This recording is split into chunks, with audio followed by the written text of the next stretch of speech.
भारत की foreign policy जितनी आसान लगती है उतनी आसान एक्चुअल में है नहीं।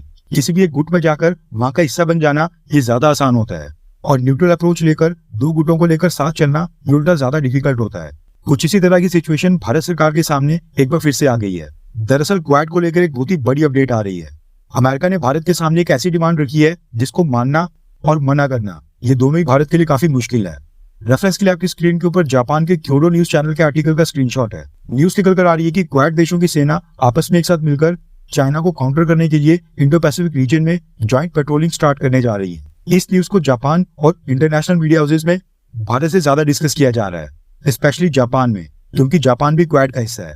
अभी इसके ऊपर कोई फाइनल फैसला नहीं हुआ है, लेकिन रिपोर्ट्स निकल कर आ रही है कि 21 सितंबर को अमेरिका में जो वहां पर क्वाड समिट होगा, जिसमें अमेरिका, जापान, ऑस्ट्रेलिया और भारत के प्राइम मिनिस्टर्स और प्रेसिडेंट हिस्सा लेंगे, उस क्वाड मीटिंग में इसके ऊपर फाइनल डिसीजन लिया जाना है। अमेरिका ने प्रपोज किया है कि इस ज्वाइंट पेट्रोलिंग में चारों देशों की नेवी नहीं बल्कि कोस्ट गार्ड को यूज किया जाएगा। इसका उद्देश्य इंडो पैसिफिक रीजन में इलीगल फिशिंग को रोका जाना और चाइना के प्रभाव को कम करना होगा। वैसे तो ये सामने नजर आ रहा है कि ज्वाइंट पेट्रोलिंग वाला फैसला चाइना को टारगेट करने के लिए ही है, लेकिन यहाँ पर शुरुआत थोड़े कम एग्रेसिव ऑप्शन से की जा रही है, यानी कि कोस्ट गार्ड। दरअसल किसी भी देश की कोस्ट गार्ड एक डायरेक्ट कॉम्बैट फोर्स नहीं होती है। जब दो देशों के बीच युद्ध होता है तो उसमें नेवीज फ्रंट लाइन के ऊपर होती है, कोस्ट गार्ड पीछे आ जाती है। हालांकि उस समय कोस्ट गार्ड को नेवी के सपोर्ट के लिए भी इस्तेमाल किया जा सकता है, लेकिन कोस्ट गार्ड की ट्रेनिंग नेवी के इक्वल कभी नहीं होती है। कोस्ट गार्ड बस मैरीटाइम बाउंड्री के ऊपर पेट्रोलिंग करती है, इलीगल ट्रेड या फिर इलीगल फिशिंग को रोकने में मदद करती है और सर्च एंड रेस्क्यू ऑपरेशंस में सपोर्ट करती है। इसके अलावा कोस्ट गार्ड किसी भी देश की कोस्ट यानी तट के पास ही रहती है, जबकि नेवी को इंटरनेशनल डिप्लॉयमेंट के ऊपर काफी दूर तक दुनिया के बाकी कोने में भी भेजा जा सकता है। अमेरिका चाहता है कि क्वाड देशों की कोस्ट गार्ड की शिप्स एक साथ मिलकर इस पूरे इंडो पैसिफिक रीजन में बड़े एरिया में पेट्रोलिंग करें और इनकी डिप्लॉयमेंट साउथ चाइना सी के रीजन में भी की जाए, जहां पर चाइना की कोस्ट गार्ड और नेवी ज्यादा एग्रेसिव होते जा रही है। रीजन के छोटे छोटे देश जैसे कि फिलीपींस को टारगेट कर रही है।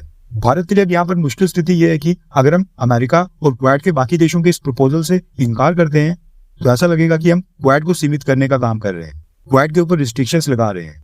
अमेरिका फिर जापान को भी साथ लेकर ऑकस के ऊपर ज्यादा ध्यान देगा और क्वाड की इंपॉर्टेंस लगातार खत्म होते जाएगी, क्योंकि ऑकस में क्वाड के दो देश ऑस्ट्रेलिया और अमेरिका ऑलरेडी वहां पर है। कनाडा उनको ज्वाइन करने वाला है और जापान के ऊपर भी ऑकस को ज्वाइन करने का दबाव बनाया जा रहा है। अगर भारत इस फैसले को मानता है तो हमें चाइना के साथ लगने वाली एलएसी के ऊपर चाइना का एग्रेशन और भी ज्यादा देखने को मिल सकता है। चाइना हमसे नाराज होकर इस चीज का बदला लेने के लिए एलएसी के ऊपर और भी मिलिट्री कॉन्फ्लिक्ट भारत के साथ पैदा कर सकता है, जबकि अभी तो चीजें भारत और चाइना के बीच थोड़ी ठीक होने लगी थी। 75% कॉन्फ्लिक्ट जोन वाले फॉरवर्ड रीजन से दोनों देशों ने अपने ट्रूप्स वापस पीछे ले लिए थे। अमेरिका यहाँ पर पता नहीं क्यों क्वाड को मिलिट्री लाइंस बनाने पर तुला है, रीजन की स्टेबिलिटी खराब करने पर आतुर है। वैसे आपको क्या लगता है कि क्या भारत को क्वाड देशों की ज्वाइंट पेट्रोलिंग के लिए मानना चाहिए? हाँ या फिर ना? नीचे कमेंट करके अपनी राय जरूर बताएं।